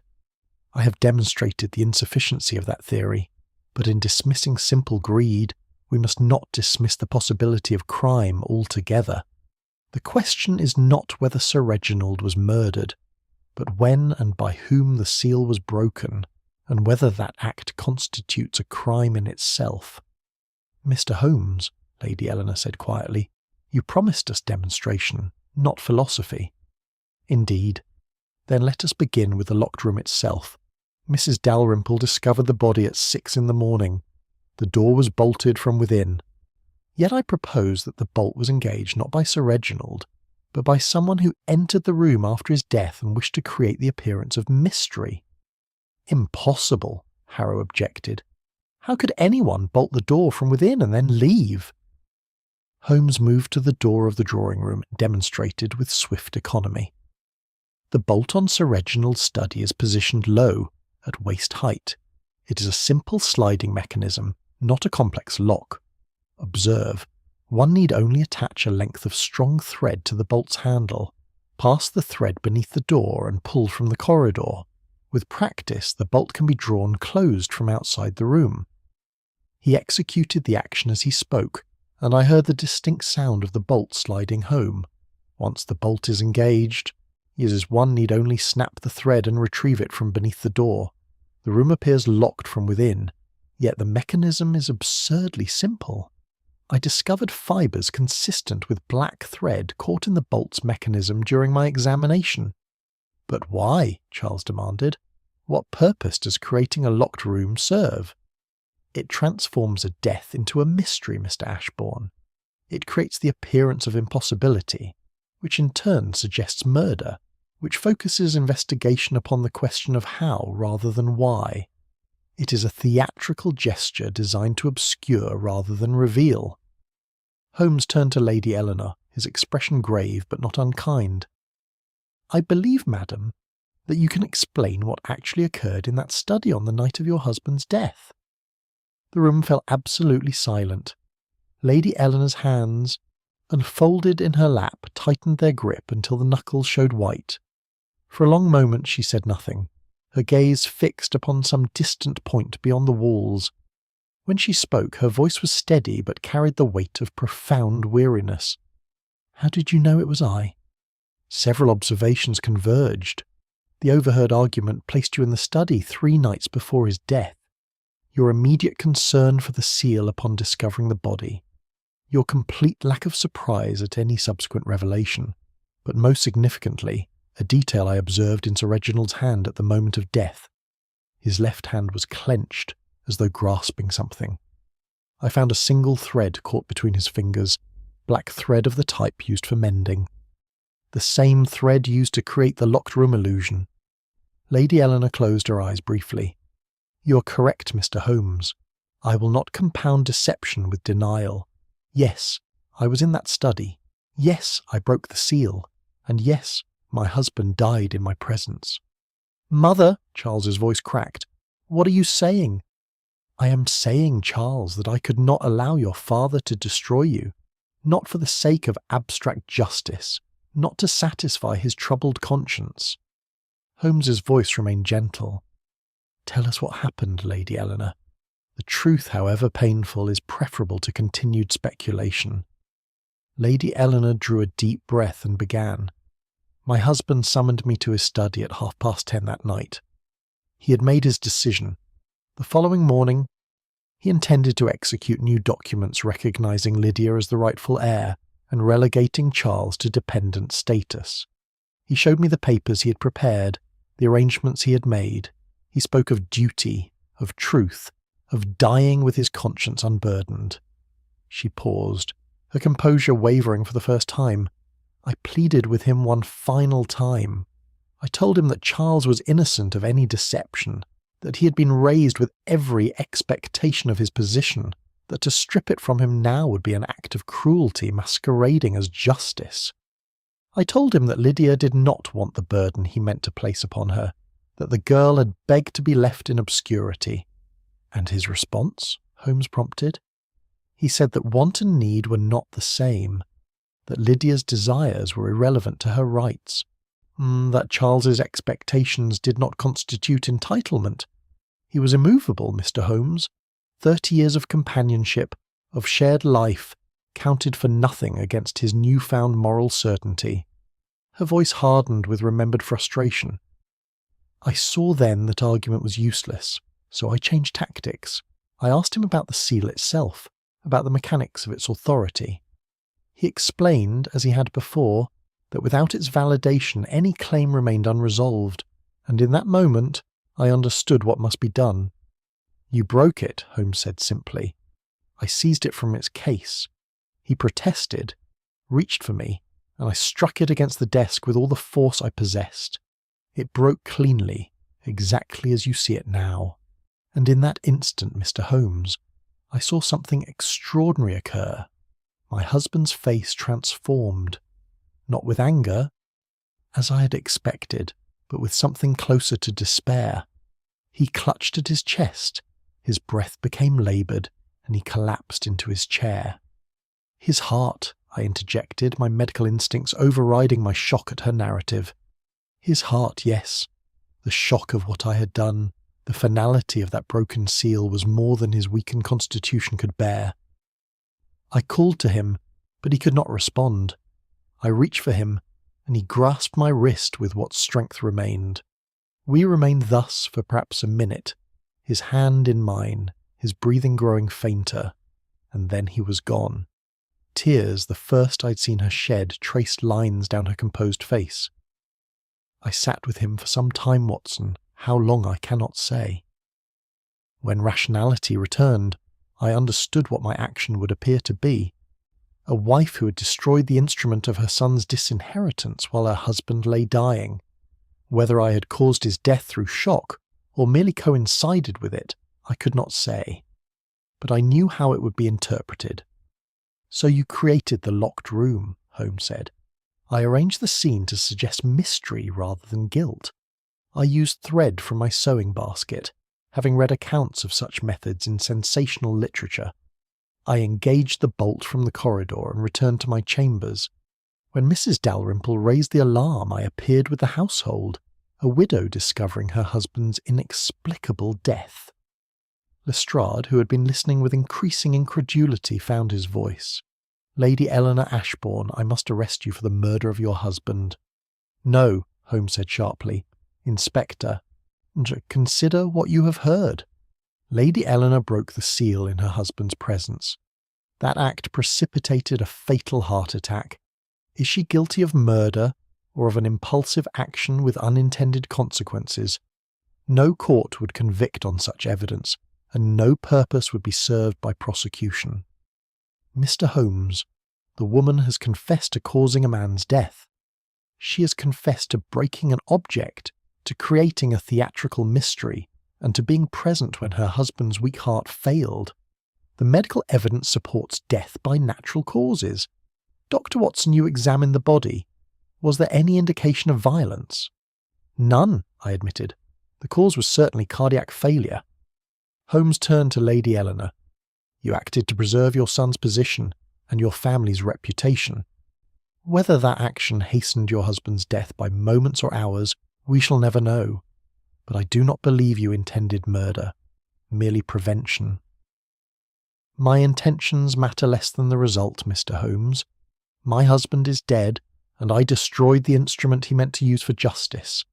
I am guilty of something, even if the law cannot name it precisely." Lydia had risen and now stood beside Lady Eleanor, her hand upon the older woman's shoulder. "Uncle died believing in absolute truth, but truth killed him as surely as any weapon. Perhaps there is a lesson in that." Harrow spoke for the first time since the revelations began. "The seal is broken. The succession remains legally unresolved. Whatever Sir Reginald intended, it cannot now be formalised. The status quo endures by default." "Is that justice?" Charles demanded. His voice hollow. "It is accommodation," Harrow replied. "Sometimes that is the best available outcome when justice proves too destructive to implement." Holmes gathered the fragments of the seal and handed them to Harrow. "The disposition of the inheritance must be determined through proper channels, but I would suggest that Sir Reginald's intentions, if not his methods, deserve consideration. Some arrangement that acknowledges Miss Trent's position while preserving Mr. Ashbourne's dignity might serve all parties better than rigid adherence to either extreme." Lady Eleanor looked up at him with something approaching gratitude. "You are more generous than we deserve, Mr. Holmes." "I am merely observant, Lady Eleanor. You acted from love of your son, however misguided that action may have been. Sir Reginald acted from love of truth, or however destructive that love proved. Both motives have merit. Both produce tragedy. Perhaps the lesson is that absolute principles, when pressed to their conclusions, rarely accommodate the complexity of human lives." As the household began to disperse, each retreating to contemplate the morning's revelations, I found myself profoundly moved by the sadness that permeated the scene. There had been no triumph in Holmes's solution, no satisfaction in the revelation of guilt. Only the recognition that good people, acting from sincere conviction, had produced a tragedy that diminished them all. Chapter 10. The Rewritten Order. The weeks that followed brought a resolution of sorts, though not the clean conclusion that Inspector Lestrade had desired. Lady Eleanor was not arrested, though the knowledge of her actions weighed upon her visibly.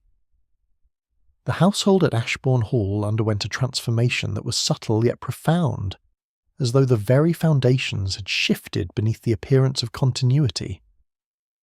Holmes and I remained for several days at Sir Reginald's request, delivered posthumously through Harrow, who had discovered a letter among his client's effects, expressing the wish that we might assist in whatever arrangements proved necessary. It was a curious document, written with the foreknowledge of one who sensed his time was limited, and it spoke to Sir Reginald's hope that wisdom might yet emerge from the wreckage of his intentions. The disposition of the inheritance was handled with careful discretion. Harrow, working in consultation with the Court of Chancery, proposed an arrangement that acknowledged the complexity of competing claims without declaring any single party wholly right or wrong. Lydia was recognised as bearing a legitimate connection to the Ashbourne line and was granted a substantial settlement that would ensure her independence. Charles retained the bulk of the estate, though with the understanding that his position rested upon accommodation rather than absolute right. It was, as Harrow observed, an exercise in pragmatic justice, the sort of compromise that satisfies no principle completely, but allows life to continue with dignity intact. I found Lydia in the conservatory one afternoon, tending to her plants with the same gentle attention she had always shown. She looked up at my approach and offered a small smile that held both sadness and relief. "Dr. Watson, I wanted to thank you and Mr. Holmes for your kindness throughout this ordeal. You might have exposed us all to scandal, yet you chose discretion. Holmes believes in truth, Miss Trent, but he also understands proportion. The truth of your connection to this family deserved acknowledgement, but it need not come at the cost of everyone's peace. I have been granted a settlement that exceeds anything I might have imagined," she said, returning her attention to the orchid before her. "Yet I find myself mourning what might have been. Uncle Reginald sought to give me a name, a position, an identity I never sought. Now I have money, but remain what I always was, a ward without family." "You have your independence, which is no small thing." "Yes," she agreed quietly, "though I wonder if independence is the same as belonging. Charles will always be the heir, Lady Eleanor will always be mistress of Ashbourne Hall, and I will always be the girl whose presence reminds them of uncomfortable truths." Her observation was perceptive, and I feared accurate. The settlement had provided material security but could not resolve the essential awkwardness of her position within the household's social structure. Charles, for his part, displayed a maturity that surprised me. He sought out Holmes before our departure and spoke with unexpected candour. "Mr. Holmes, I have behaved badly throughout this affair. My impatience, my resentment, my selfishness, all contributed to the atmosphere that made tragedy inevitable. You were operating under assumptions you had been raised to believe, Mr. Ashbourne. That is not a crime." "No." But my reaction to their potential disruption was revealing. I valued position more than person, inheritance more than integrity. My father sought to correct an injustice, however clumsily, and I thought only of what I stood to lose. And now? Now I understand that what I inherit comes with obligations as well as privileges. Lydia deserves respect and recognition, whatever the legal arrangements may be. I cannot undo the circumstances of her birth or mine, but I can ensure she is treated as family rather than as an inconvenient reminder of past irregularities." Holmes regarded him with something approaching approval. "That is wisdom, Mr. Ashbourne. Your father would have been pleased to hear it, or even if he might have wished you had arrived at it through contemplation rather than crisis." Lady Eleanor remained the most enigmatic figure in the aftermath. She carried herself with the same dignity she had always displayed, but there was about her a quality of profound weariness, as though the weight of her actions had settled into her very bones. On the morning of our departure, she requested a private audience with Holmes in the library. I was not present for their conversation, but Holmes recounted it to me during our journey back to London. She had thanked him for his discretion, and acknowledged that she must live with the knowledge of what she had done. She expressed neither regret nor justification, merely acceptance of a burden she would carry until death released her from it.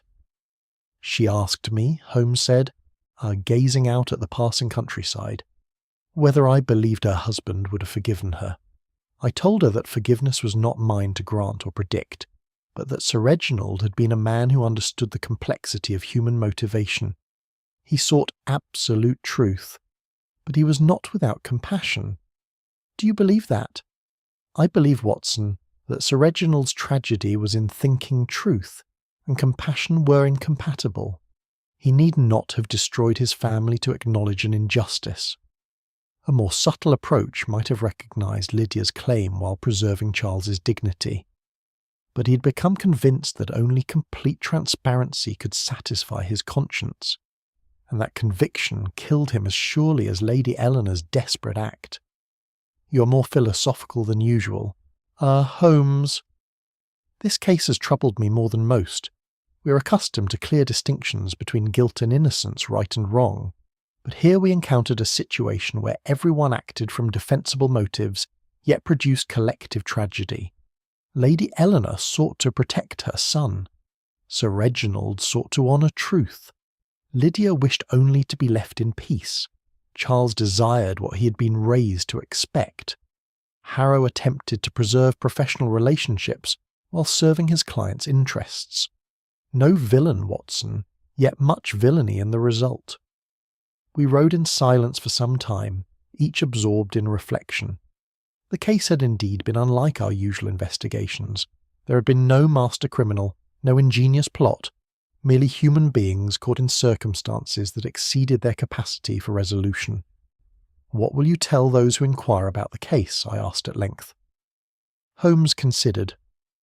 "I shall say that Sir Reginald Ashbourne died of natural causes, that certain irregularities in the household were resolved through legal channels, and that the family's privacy should be respected. The details serve no purpose beyond satisfying idle curiosity. You will not write it up for your records? On the contrary, I shall document it thoroughly. But it will remain in my private files, a reminder that truth without wisdom is merely data, and that the pursuit of justice must sometimes acknowledge the limitations of human perfectibility." As we approached London, the familiar soot and noise of the city enveloping us, I found myself reflecting on the broken seal that had given the case its name. It had been both symbol and instrument, of representing authority, legitimacy, and the power to establish truth. Its destruction had created permanent ambiguity, suspending all claims in legal limbo while allowing life to continue. Perhaps that was the lesson of Ashbourne Hall. Some truths, once broken, cannot be restored to their original wholeness. We can gather the fragments, acknowledge their significance, and arrange them into new patterns, but the seal of absolute certainty remains shattered. We must live with approximation, with compromise, with the recognition that justice and mercy often exist in tension rather than harmony. Holmes seemed to sense my thoughts. "You will write this one day, Watson, though perhaps not for publication. It lacks the satisfying conclusion your readers prefer. There is no brilliant deduction that solves everything. No villain unmasked and brought to justice. Only sad people making difficult choices and learning to live with the consequences. Yet you solved the locked room mystery. You determined what actually occurred." "I explained mechanics, Watson. I did not resolve the moral questions. Was Lady Eleanor justified in acting to preserve her son's position? Was Sir Reginald right to pursue truth regardless of cost? Should Lydia have insisted on her rightful inheritance or accepted obscurity? These are not questions for detectives but for philosophers, and I am decidedly not the latter." "You have philosophized more in this past hour than in all the years I have known you." Holmes smiled, a rare expression of genuine warmth. "The case demanded it, old friend. Sometimes observation reveals not just what happened, but why it matters. This was such a case." We arrived at Baker Street as evening was falling, and Mrs. Hudson greeted us with evident relief at our safe return. The familiar rooms welcomed us with their comfortable disorder, and I felt the tension of recent days begin to dissipate. Here was certainty, routine, the known world ordered according to principles we understood. Yet as I settled into my chair and watched Holmes begin to arrange his notes on the Ashbourne case, I understood that we carried something back with us from that troubled household, a recognition perhaps that the pursuit of truth must be tempered by acknowledgement of its human cost. That justice, however desirable in the abstract, must sometimes yield to mercy when rigidity threatens to destroy more than it repairs. The Ashbourne household endured, altered but intact. Charles would inherit, bearing the knowledge that his position rested on accommodation rather than absolute right. Lydia possessed independence but remained in social ambiguity. Lady Eleanor retained her place but carried guilt that no legal resolution could absolve, and Sir Reginald lay in the family vault, his quest for perfect truth transformed into permanent uncertainty. The broken Chancery seal, Harrow informed us later, was preserved in the family archives, its fragments mounted together in a case with an inscription. Not all that breaks can be mended, but what remains still holds meaning. It seemed a fitting memorial to a case that had taught us the limits of both deduction and justice. "Holmes," I said as the evening deepened around us, "do you believe we did right by them?" He looked up from his notes, knit his keen eyes thoughtful. "We revealed truth, Watson, but we did not insist upon its absolute implementation. We allowed discretion to moderate disclosure. Whether that constitutes right is a question for individual conscience. I am content that we prevented further harm while acknowledging what had occurred. Sometimes that is the best one can achieve." And with that observation, characteristically precise yet surprisingly humble, Holmes returned to his notes, and I to my own reflections on a case that had proven that even Sherlock Holmes, master of deduction and logic, understood that human affairs sometimes transcend the neat categories of guilt and innocence, demanding instead the more difficult virtue of wise discernment.